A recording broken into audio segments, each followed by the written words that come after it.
반갑습니다. 낭만 목사 최사부 최정훈 목사.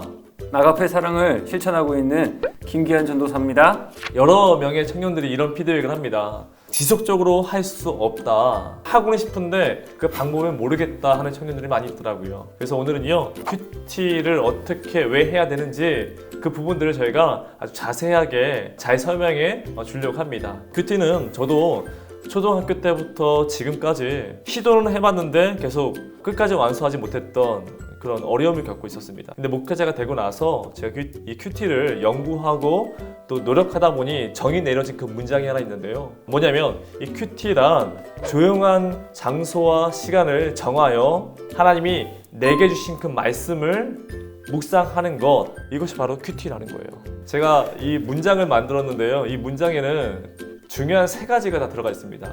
첫 번째가 뭐냐면 조용한 시간과 장소를 정한다라는 거예요. 시간 날 때 하려고 하면 못합니다. 중요한 건요, 조용한 시간과 장소를 정한다라는 거예요. 그게 가장 먼저 해야 할 것이라는 것이죠. 조용한 장소와 시간을 정하시고, 두 번째가 뭐예요? 하나님이 내게 주신 말씀, 전도사님의 말씀이 아니라, 유명한 목사님의 말씀이 아니라 내게 주신 말씀을 묵상하는 거예요. 조용한 장소와 시간을 정해서 하나님이 내게 주신 말씀을 가지고 묵상한다라는 거예요. 이게 바로 큐티입니다. 끝났어요. 너무 좋습니다. 이제 집에 가셔도 괜찮습니다. 이제 큐티를 시작할 텐데, 무턱대고 말씀을 먼저 읽는 것이 아니라 큐티를 해야 하는 방법이 총 5가지로 나눠질 수 있습니다. 그 첫 번째가 뭐냐면 정직한 기도를 먼저 해야 한다는 거예요. 왜 제가 정직한 기도를 하라고 했을까요? 혼란한 심경을 가지고 큐티에 들어가면 제 감정이 여기 실리지 않을까요? 그렇죠. 맞아요. 정확히 알으셨습니다. 아침에 엄마한테 잔소리 들었고, 또 친구와 싸웠고, 어떤 불미스러운 일을 내가 당했습니다.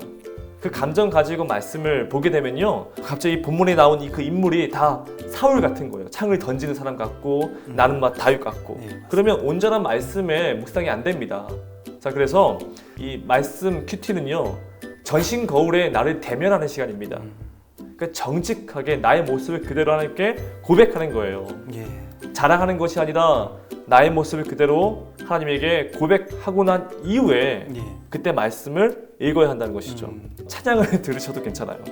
찬양을 부르시고 음원으로 귀로 들으시고 난 이후에 말씀을 읽기를 시작하면 됩니다. 자, 첫 번째, 정직한 기도 혹은 찬양하기, 이게 첫 번째고요. 자, 두 번째, 이제 말씀을 읽으면 되는데요. 말씀을 그냥 읽는 것이 아니라 횟수가 중요한데요. 선생님 몇 번 읽으세요? 보통 큐티 하실 때는? 저는 본문에 따라서 다르지만 오늘 같은 경우는 한 4번, 5번 읽을 수 있을 것 같아요. 예, 정답입니다. 최소 3번에서 5번 정도를 읽으셔야 되는데, 읽는 그 순서와 방법이 있습니다. 첫 번째 읽을 때는요, 한번 쭉 훑어보는 거예요. 오늘은 어떤 내용이구나 한번 쭉 읽어보시고 가볍게, 그리고 우리 우측에 보게 되면요, 친절하게 본문 배경을 저희가 담아놨습니다. 본문 배경도 보시면서 그렇구나, 오늘 이 말씀은 이런 배경에서 쓰여졌구나 라는 것을 한번 쭉 보시고 난 이후에 두 번째 읽기 시작되는데, 구성의 3요소를 저희가 적용할 거예요. 첫 번째가 뭐냐면 여기 나온 인물이 누구인가. 인물이요? 인물. 그리고 두 번째가 배경이 무엇이며, 세 번째 어떤 사건인가. 이걸 저희가 지금 나눠서 읽어볼 텐데요. 자, 첫 번째는 쭉 전체 스토리를 가볍게 읽고, 자, 두 번째 읽을 때는요, 인물, 여기 나온 인물이 누구인가를 한번 살펴보는 거예요. 오늘 본문은 누가 나오죠?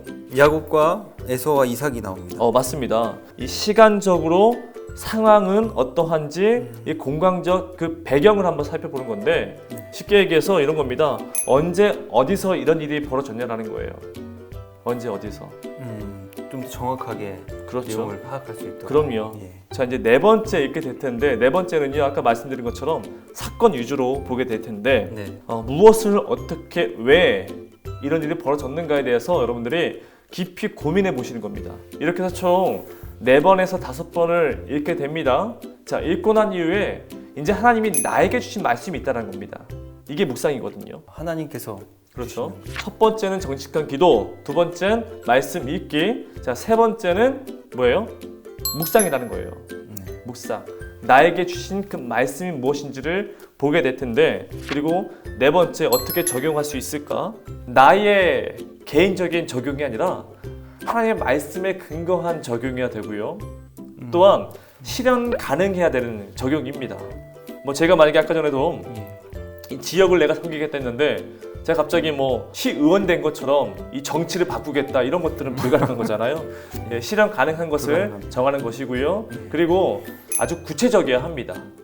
구체적으로 그냥 오늘 내가 이렇게 기도하겠습니다, 말씀대로 살겠습니다가 아니라 구체적으로 설교 쓰실 때에 한 번 더 기도하고 한 번 더 내가 주석을 보겠습니다, 이런 게 적용될 수 있다는 것이죠. 예, 맞습니다. 구체적으로. 예. 그리고 나서 다섯 번째가 뭐냐면 바로 나눔입니다. 나눔.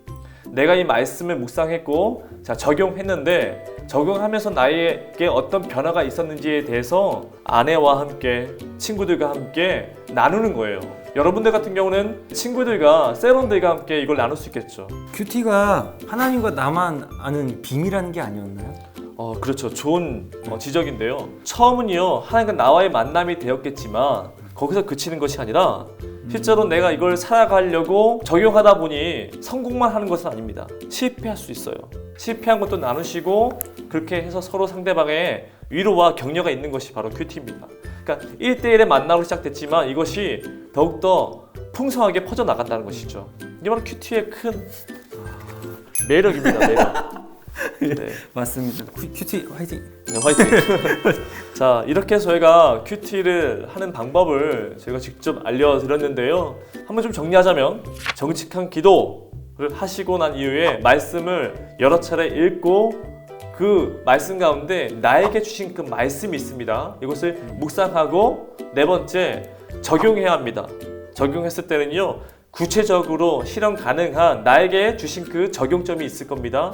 그것을 가지고 이제 실행해 보시는데 한 것을 가지고 다섯 번째 나누는 시간, 이게 바로 큐티라는 거예요. 그렇게 했을 때에 셀의 그 나눔이 더 깊어지고 더 풍성해질 줄 믿습니다.